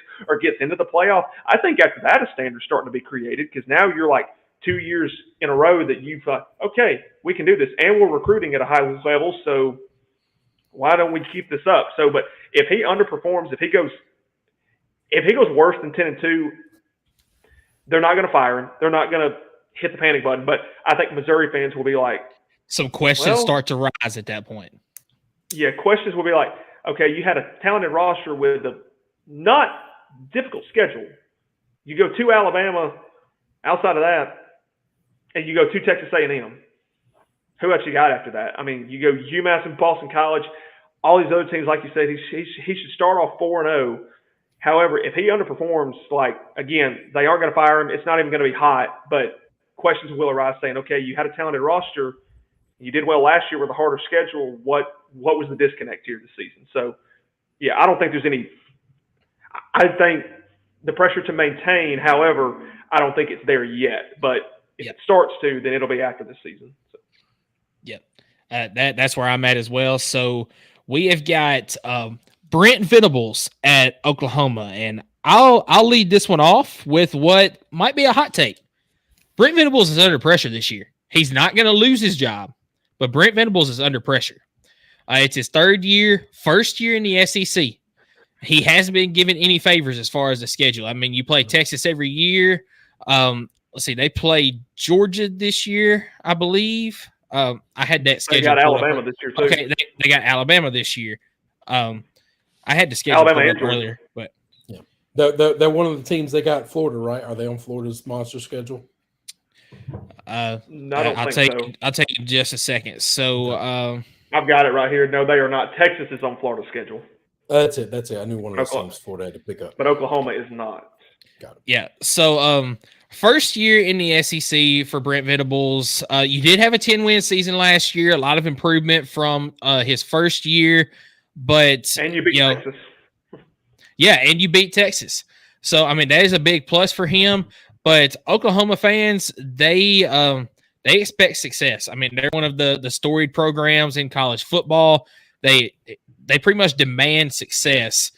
And you play Alabama, that you do get them at home. You go to LSU this year. You got Ole Miss on the road, of course. Texas in the Red River Shootout, and I mean you do host Tennessee this year, but you're playing a lot of top tier SEC competition. We'll see what happens, but I think that there's pressure for him to win and win soon. Alex. I think so too. I mean, like definitely last year. I mean, you saw him come into the Texas game. You know, Texas was undefeated. He had one loss, and then he comes in there. That was a absolute shootout. Again, but he wins that game. Takes him into the top 10. But then after that, just we kind of saw the fall off of Oklahoma after that, and that's the beautiful thing about college football. I think is because you can have a team like that come into a week like that with one loss, and then all of a sudden team can be so hot to start the season and they can just fall off, or they can be so horrible to start the season then all of a sudden just pick it up the second half of the season. That's the beautiful thing that I don't think you get in any other sport. However, like you said, their schedule, I mean, they start off Temple, Houston, and Tulane. I mean, those should be 3 wins automatically. However, we don't ever chalk anything down in this sport. But, they do have South Carolina at home. They have, obviously, Alabama at home. They do play Texas, but have to go to Auburn, to Missouri, to LSU, to Ole Miss.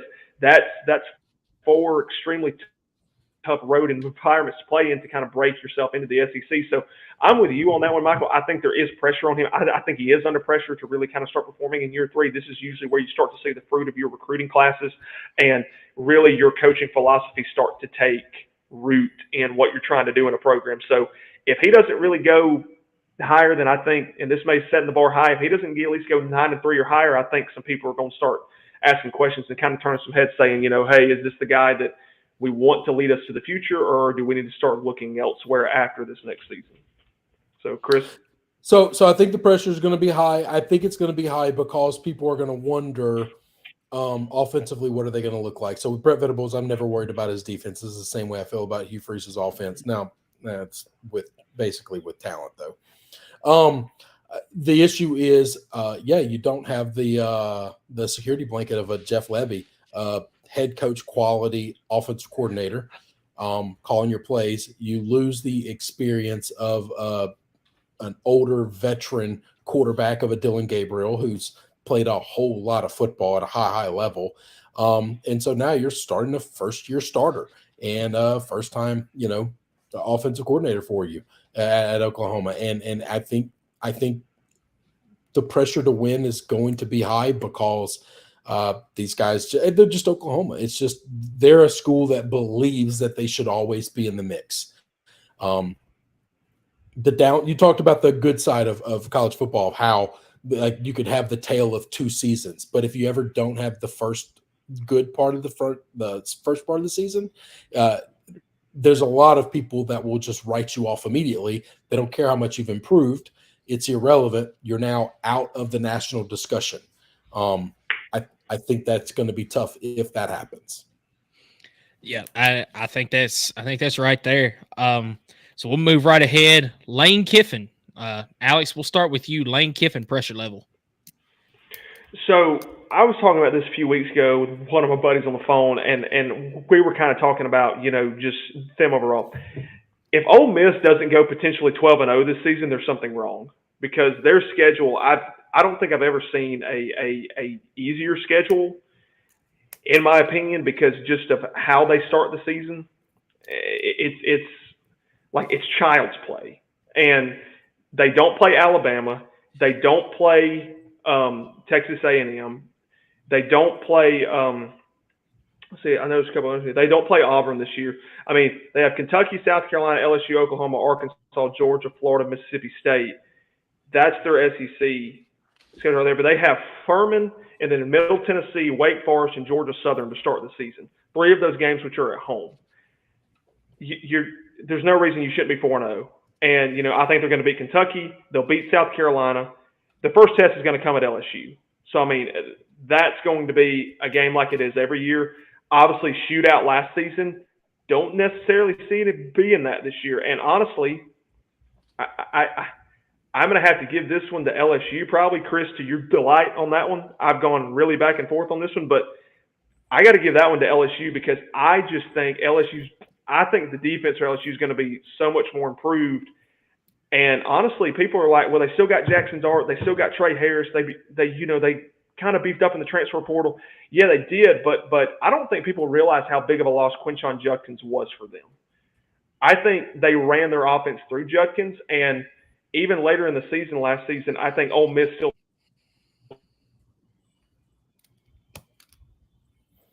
struggled to save. Obviously, he was the OC at Alabama for 3 years, and he took us really to a no-huddle throwing style offense. But I think for Lane Kiffin, what is this, his 5th year there already? Like 5 or 6. So, yeah. So, entering that, you've gone 2 years 6. I mean, you've had success, but when do you start winning the postseason? When do you start winning your bowl games? When do you start actually competing for the SEC, not within the first 4 weeks?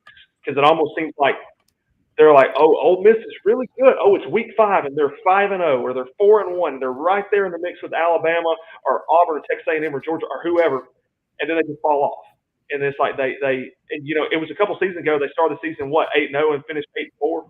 Yeah. So I mean, I think I'm going to put him on the low to medium scale. I think this year with their schedule, with a very favorable schedule, I think fans are probably going to say Georgia is really and LSU are really our only 2 really good competitions, and we could be 10-2. We could be 11-1. Heck, we might even pull out a 12-0. However, I think there's very few 12-0 people, but I don't think I think there's more 11-1, 10-2 people than there are anything else. So I think if they underperform, people are going to start being with Kiffin. Well, yeah, he dominates the transfer portal, but can that translate? And again, I think their defense is still going to be terrible because Pete Golding is still on that side calling the shots. So I will slam Pete Golding any chance I get. I can't stand the guy. Even 2020 when we won it all, thank God we had Mac Jones and Devontae Smith because our defense, even with all the talent, sucked because freaking Pete Golding, man. I'm sorry. I just don't like that guy. So, Chris, what do you think about Lane Kiffin? So this is one of those pressure hot seat situations. I think there's zero hot seat at all. But I think it's extremely high pressure. This is the year that I believe that they are going all in. I think they have sold their soul. The NIL money that has been thrown around for a school that doesn't have the fan base to have those kind of pockets is wild. And I think they're going all in, and they're trying to win this year. I think this is one of those. So I have many friends that are Ole Miss fans. I have many friends that are Mississippi State fans. The conversations I have with my state friends is if they go all in, unless they don't win a national championship, but they make the playoffs. They have a 10-2 season, they make the playoffs. And that's awesome. And Lane Kiffin gets another job somewhere else, because I do believe that if that happens, he will not be in Oxford the year after. I think he is cashing in all his chips. He's going all in, and he will take a job somewhere else after this. Are you happy as a Mississippi State fan? And they're very torn. They don't want to see them win, but they would really like to see Lane get the hell out of Dodge. I don't know that this going all in is going to work, because I've seen with my team, my football team, try to build a roster using the transfer portal. And I think it's a coin flip. The first year it worked out awesome. The second year it worked out horribly. It's one of those things where you cannot live by it. You cannot lean on it consistently. Football is still a game that must be played with continuity and chemistry and teamwork. And throwing a group of guys that are highly talented together in a room doesn't always go well.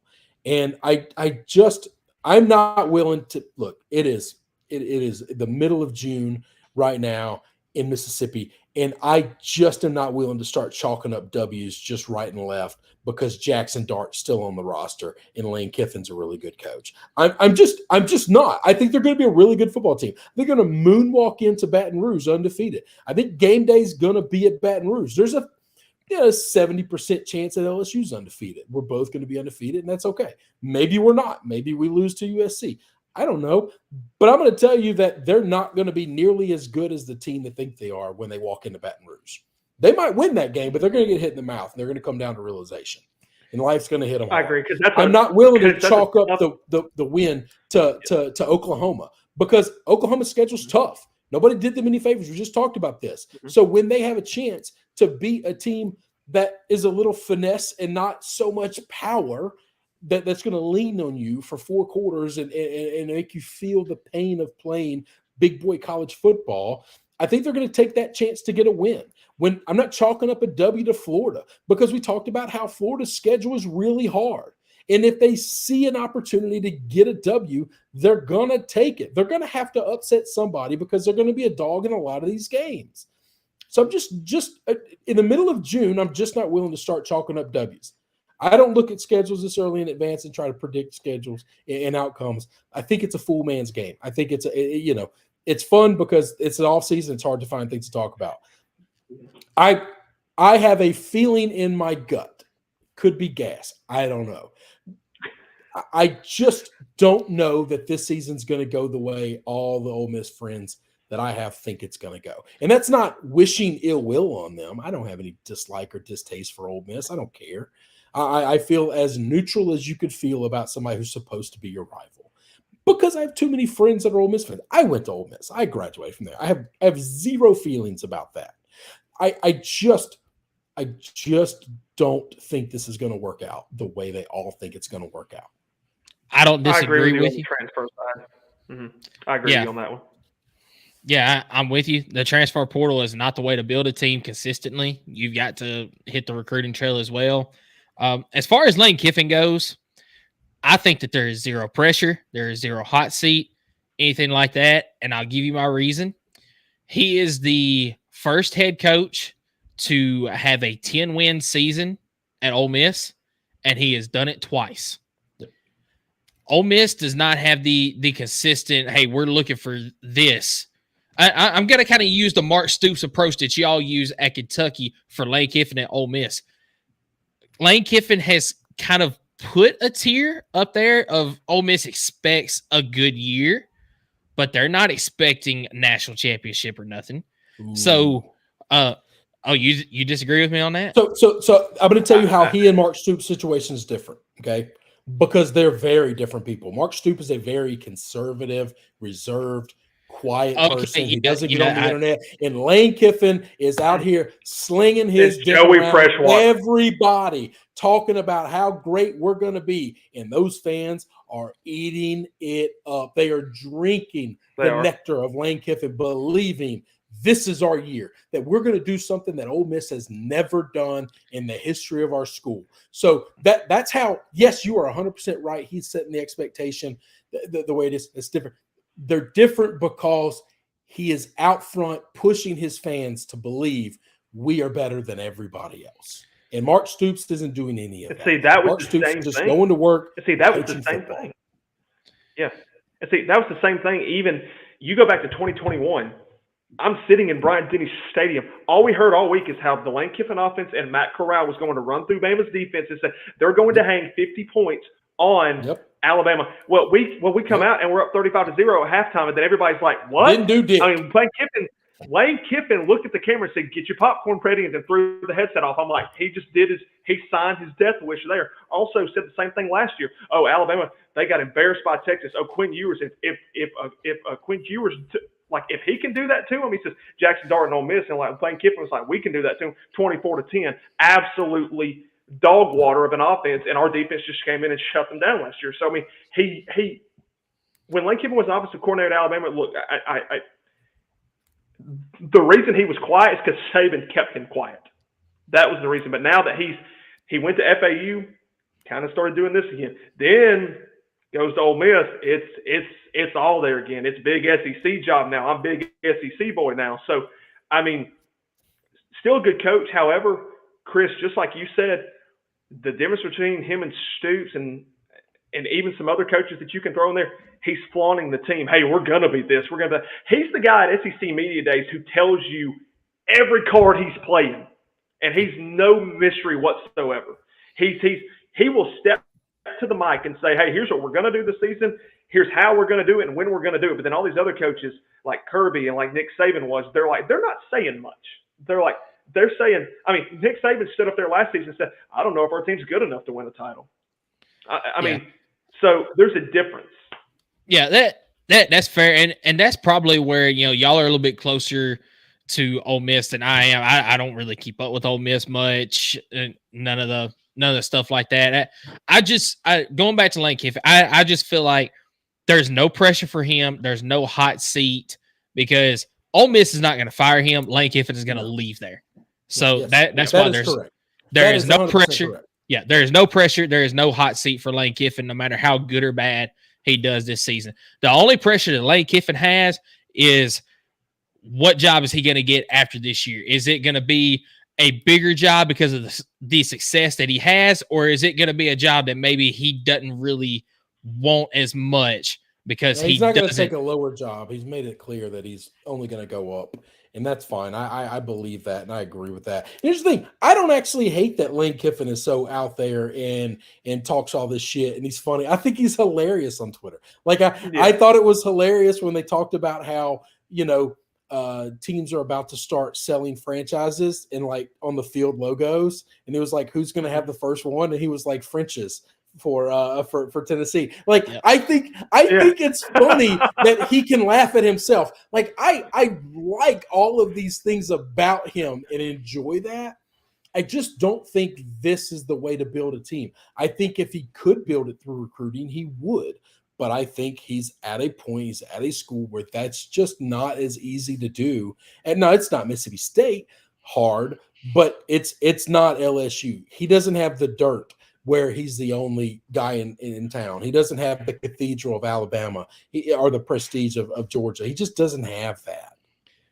Yeah. I mean, if you look at what LSU and Alabama's done, and especially in recruiting, like if you just take Georgia, LSU, and Alabama in recruiting in the last 17 years, look at the pipeline states for those three schools. Alabama was Louisiana, California, Tennessee, Florida. Georgia was the same way. In-state too, and don't get me wrong, LSU always gets good in-state talent, but LSU, they go to Arkansas, they go to Texas, they go to California, they go to Florida. So I think the problem with Lane Kiffin, the reason he's having to build it through the transfer portal is I don't think he can build pipeline states. I think pipeline states I think Mississippi – I think it's very hard for those pipelines to get to Mississippi. I just believe that's hard. I've lived in this state my entire life. I just think it's not as easy. Yeah. That can be true because it's not just really like your dream destination to go. Lane openly makes fun of living in Mississippi, okay? He's got the, come to the SIP. yeah, that's fine. He'll go on a podcast, he'll go on a radio show and openly make fun of the biggest attraction is this mud hole of a lake that they've got. Like, no, he wants to be in Clearwater, Florida. This guy wants to, he's just not a Mississippi guy, and he doesn't like this state. He's an LA boy, is what he is. He's an LA boy. Yeah, he's probably more of a. He's a USC West Coast. So I don't know. He fit in pretty well at USC for the time he was there. Yeah. So we will move ahead to Shane Beamer at South Carolina. Chris, we'll start with you on this one. Shane Beamer, the pressure level, hot seat level for Shane Beamer. Low pressure, low hot seat. Shane Beamer's, Ooh. South Carolina, I just don't think has the expectations that most people have. I think that is a fan base that lives in the real world. That's a school that I watched when I was in high school. This is 25 years ago. Lou Holtz went winless. Okay, like back when they were maybe playing 10 games a year, 11 games a year. Goose egg, blank. As soon as season tickets went on sale the next week, they sold them out. That is a fan base that believes in that team and that loves that program, but I just don't think they're ready to ride coaches in and out of here. I think they love Shane. Interesting. And on one hand, I can kind of see that. Now, I've got family that lives in South Carolina. A few of them are diehard South Carolina fans. I do think that, absolutely, you're correct. They love that team. But I think after the Spurrier years, there is a little bit of expectation there. And I just think after the last couple of years and with another year, if Shane Beamer does not have success, I think that the love of Shane Beamer is going to start to die some. So I'm on success. I'm on at least 6-6, making a bowl game. Probably closer to 7-5. I'm not going to sit here and say playoffs or anything like that, but 7-5, maybe 8-4, something like that. I think that is what South Carolina is looking for. So I'm back and forth on the hot seat part of it, but I think pressure is high for Shane Beamer this season.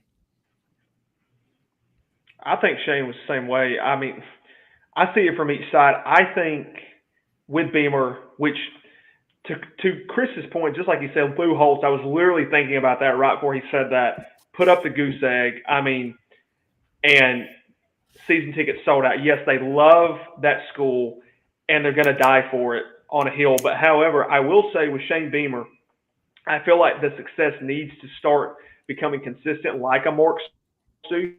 Like you need to try to get to a consistent 8-4, 7-5, at least be consistent with it, and then don't have some of the fans who have unrealistic expectations. If you have a good year, but then don't have the ones that also have them. If you have a bad year, then all of a sudden people are calling for a job.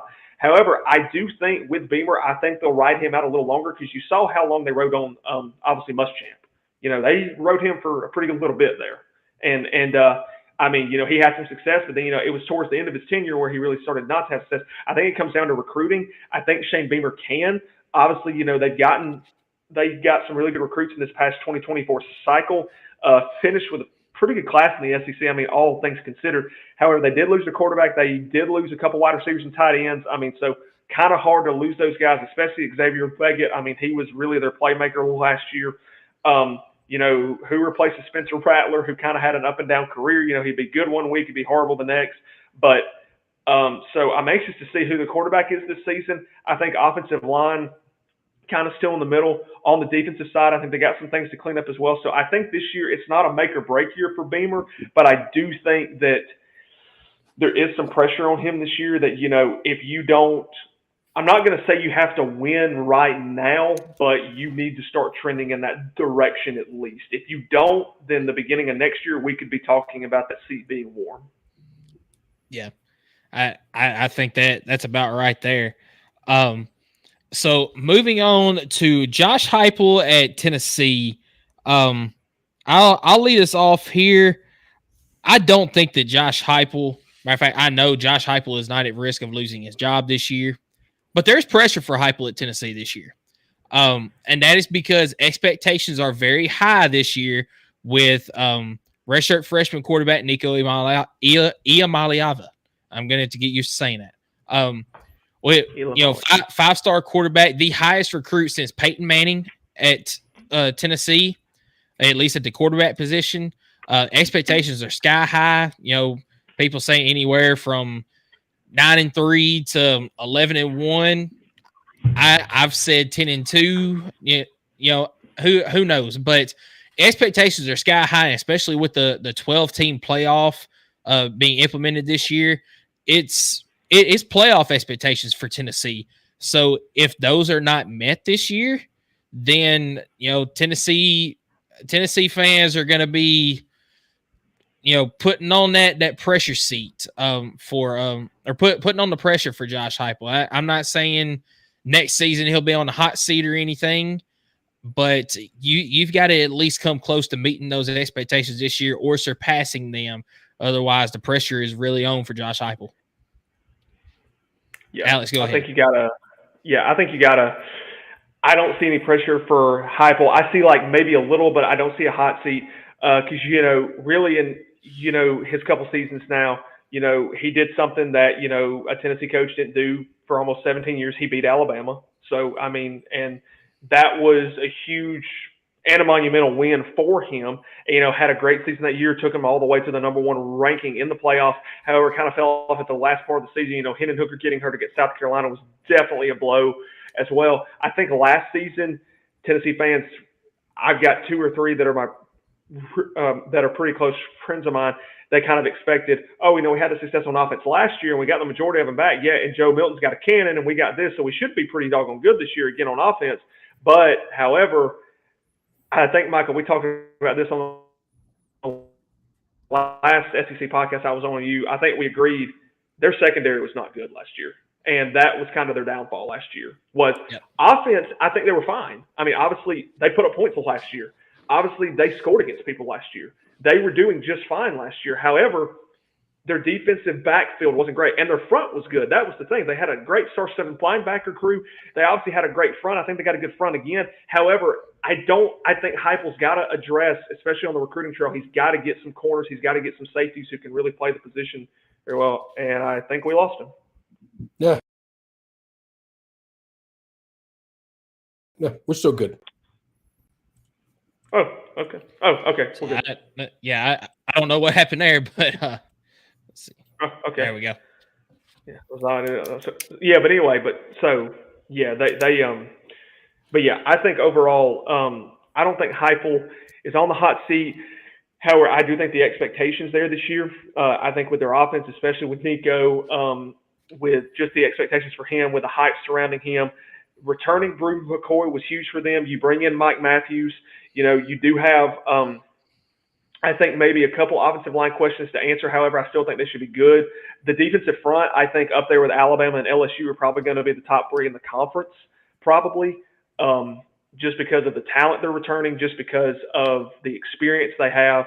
And I also think the thing that they've got to be able to replace, obviously, you lost a very star-studded linebacker. I think he transferred to UCF or Memphis or somewhere. Who was it? It was Memphis. Yeah. So, I mean, losing your leading tackler, obviously always going to be hard, but full confidence that they'll replace him. But the biggest question for me is, how does Nico perform in his first year as a starter? And I don't think it will necessarily, the question will be on him. I think it's his weapons around him. How do they adapt to him? How much are they going to help him out? Because obviously, very talented athlete, highest recruit since Peyton Manning, like you said, but at the end of the day, he's a redshirt freshman. Still, youth and experience comes with that. However, it grows when you have good guys around you that can help you, like, hey, this is this read. Hey, this is how they play this. Hey, this is how I'm going to run this specific route. Hey, this is how this goes. So I think the development of him, and I think how that defensive backfield really does this season is going to say whether I think if the defensive backfield is improved, I can see a 10-2. I could see a potential 11-1. If the defensive backfield really isn't improved and they have to get into shootouts with people with a younger but still talented quarterback, I think you could possibly see an 8-4. So it just depends on how good that defense wants to be, because the front's going to be good, and maybe the front helps the secondary out a bit. However, what happens if your front has a bad game and then your secondary's having to take some slack and they don't perform well? So I'll say that much, and I don't think Heupel's got any pressure or hot seat this year, but I do think the expectation's there. Yeah. I like Heupel. I don't think there's any pressure there. I don't think there's any hot seat there. I think he's okay. He's starting a true freshman quarterback that, there's going to be growing pains. If you expect him to walk in the door and to go undefeated, you need to reset your expectations. You need to recalibrate your expectations. I do think that the expectation is for him to continuously win and win at a pretty high level, but I don't think anybody's expecting to make the playoffs this year at Tennessee. And therefore I don't know that is, going to put any more pressure on him than he needs. I think it's a good job. I think he's doing an awesome job there. And I'm excited to watch this team continue to grow and him to build that offense. Yeah, I agree. I'm excited as well for this year. We'll move ahead to Steve Sarkisian at Texas. Alex, what do you think about Steve Sarkisian pressure level? Obviously, last year, I think this may be a little bit of a hot take. I think it saved his job last year. I think some people were getting antsy at Texas because Texas is another one of those schools. It's like, we need you to win. Like, we want you to win. We have a lot of money here. So, we're throwing all of our eggs in a basket here for you. So we need you to win. And I feel like, the year before, still played well, but, you lose in the Alamo Bowl, but then you beat Oklahoma, but then, you go out and you lose somebody you're not supposed to. But, however, came to Tuscaloosa last year. I'll give them the flowers. I mean, they flat out beat us. I mean, it was a great offensive game plan from him. Quinn Ewers played well. Xavier Worthy played well along with A.D. Mitchell. And, they were the better team that night. We had at the time, inexperienced quarterback who was still kind of going through his growing pains and, an offense that was still kind of getting its wings underneath it. So, I mean, Texas had a better defense last year that was really swarming the ball. So I think this year for Texas, I don't think there's no hot seat for him. I think the expectation and the pressure is there. So I do think there's a little pressure on Sarkisian this year. You make the college football playoff last year. So there is a bar starting to get set. You had a good recruiting class. You landed several good transfers. You returned Quinn Ewers. You still have a good wide receiver core. However, you did lose some key guys off of the defense. So, I kind of wonder how that is. They had a very senior-laden offensive line as well. So kind of some new plug-and-play guys there. They did beef up the roster a little bit with a transfer portal, but kind of like back to what Chris said, can you build your roster mainly off of a transfer portal? Sometimes when you put all those talented guys in a room, it doesn't always work out. However, I do think, I don't really expect Texas to drop off hardly any. I mean, I could see a 10-2. I could see 11-1. However, again, just like Chris said, I don't like doing predictions this early in the season. That's why on my page that I run, I don't start doing predictions until around August, because then I get a little more feel of kind of how they are through camp and kind of how solidified their starters are. So I'll say, the floor for them may be a 9-3. They may slip up to somebody they're not supposed to. It all depends on the help and the arm of Quinn Ewers. So, and I think how he does with his new receiving core, because you do have to replace A.D. Mitchell. You do have to replace Jatavion Sanders. You do have to replace Xavier Worthy as well. And obviously Jonathan Brooks. So you've got a lot of guys in firepower to replace on that side and some offensive linemen. So I think if they do that, I think their schedule is favorable. Got Oklahoma, got Georgia. So it's going to be interesting this year. So, Yep. No, I think Sark has the hot seat of being the Texas head coach. That's what that is. He beats Alabama. He loses to Oklahoma. There's a yin and a yang to Texas every year. Every time they feel like they're back, they go backwards. I have no idea if they're ever going to be able to put a full season together. I think this team is talented. I think they've probably got, I don't know. I think Ewers is probably the best quarterback in the conference. They got the talent to play with us, to play with all the teams in the SEC. There's no reason for them to go backwards. The difference is there aren't a lot of Houstons on the schedule. There aren't a lot of West Virginias out there. So, we have some, not that we are from top to bottom, a gauntlet, but It's just going to be more bigger games. I am very questionable about my opinions about Sark. I don't know how great of a coach he is. I think that team is loaded with talent. I also think if there was 9 other coaches in the SEC that were the coach of that football team, they would be just as good. So that's my opinion about Steve Sarkisian. I'm pretty much right there with you, Chris. I mean, you hit the nail on the head. It's the hot seat of being the Texas head coach.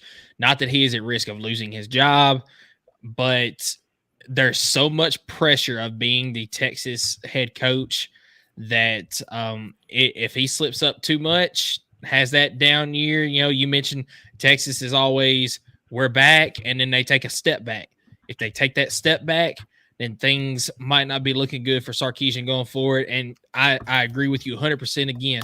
There is about 8 or 9 other head coaches in the SEC that if they had that roster, that they could have the same success or maybe even a little bit more.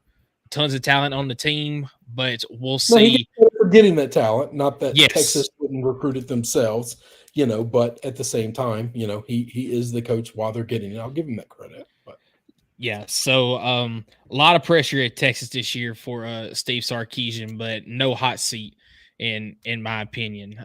We might have just lost Alex, but yeah, he sent us a message on the private chat. He's got to jump off. We're going pretty long, and he's got to take care of a new son.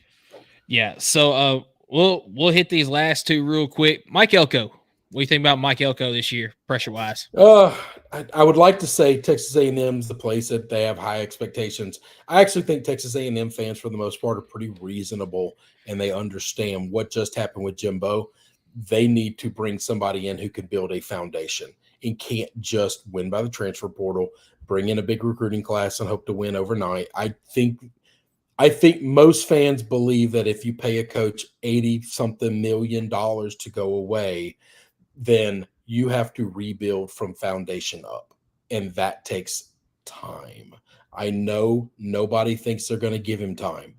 I genuinely think they are. Maybe I'm wrong. Like I said, I've been fooled before. So that's my opinion on Elko and his situation today. Yeah. So Alex, he sent us a private message here. Mike Elko, no pressure this first year, but the expectation will grow. I think that is correct as well. I don't think that there's any pressure from Mike Elko this year, especially after the whole Jimbo situation. He's going to be given some time to try to build that roster, have the success there at Texas A&M. Eventually, yes, there will be expectations, but he's going to be given more time than a lot of coaches probably would in other situations. So the last one, Clark Lee at Vanderbilt. Clark Lee, for me, Clark Lee, hot seat. Pressure, maybe not so much. and I'll give you the reason, because Vanderbilt, what expectations is there really at Vanderbilt? Win your non-conference games. I mean, even that, you still got to play a Power 5 opponent. And Vanderbilt, they're bottom of the barrel when it comes to Power 5. So 3 wins, maybe sneak out a 4th win, whether it be an SEC team or be that other Power 5. That's about the gist of the expectations there at Vanderbilt. But 2-10 is not going to cut it. You can't lose to a UNLV year in and year out and expect to be the head coach at Vanderbilt. So I think that Clark Lee he's on the hot seat, but as far as pressure goes, maybe not a ton, just because there's not high expectations. Yeah, I think at some point in time he has to win. I just don't know how you do this. Like I say that, but I'm very close friends with the guys that run the Northwestern podcast. And I go up to Chicago all the time. How the hell does Northwestern do it? How do they consistently compete in the Big Ten? Like, okay, the Big Ten West is a lot worse than the SEC West or the East was. But still, like, somebody's got to come down here and find a way to build a football program that can do some things to keep you in games. And I don't know what that is, and I don't know how to build that with the academic restrictions, but Stanford's able to do it. Northwestern's able to do it. Michigan can compete with high-level academics. Florida competes with high-level academics. Wake Forest. You gotta be able to figure this damn thing out. Notre Dame. All these schools are able to find a way to do it. Now, none of them are winning national championship. Now, I'm not asking them to win a national championship. I'm asking them to try every 4 years to make a bowl game. Yeah. Yeah. And Alex here in the private chat, he says a lot of pressure because you've got to start winning. So kind of like what you said, you have to at least compete. You have to try. He does say it is hard to win at Vandy, and it is because, teams like Wake Forest, Vanderbilt, Stanford, those high academic places like that, they're not able to do the same NIL type things like a lot of these other schools are. And that's a whole different conversation we won't get into tonight. But as far as trying to get recruits with NIL and all that, it's a totally different game there. They have to play it different. I think the right coach could at least have them competing for bowl games, as you mentioned, at least every other year, maybe even every year, just for a bowl game. But something has got to change there, and that's why Alex also thinks that he is on the hot seat for this year. So. Well, Chris, this has been a long one. Unfortunately, Alex did have to hop off a little bit early, but he has got a new son, and congratulations to him. 4 weeks old is what he said when he came on. But you can catch Alex at the Bama Factor Pod on Twitter and YouTube. I think he is on Spotify and Apple as well. I'm not sure other socials, but they will be in the YouTube description. Chris, where can the folks find you? Chris at Chris AVGiannini. Sorry, on X. That's it. And right here. If you're already here, then you know where to find me here. Yeah, and you can find me and my co-host Skylar on the Vol Fanatics Show. That's on all major platforms: Facebook, Instagram, Spotify, Apple, and YouTube. And Vol Fanatics 1998 on Twitter. From Chris and myself, as well as Alex, we appreciate you tuning in, and catch us again on the SEC Huddle next Thursday.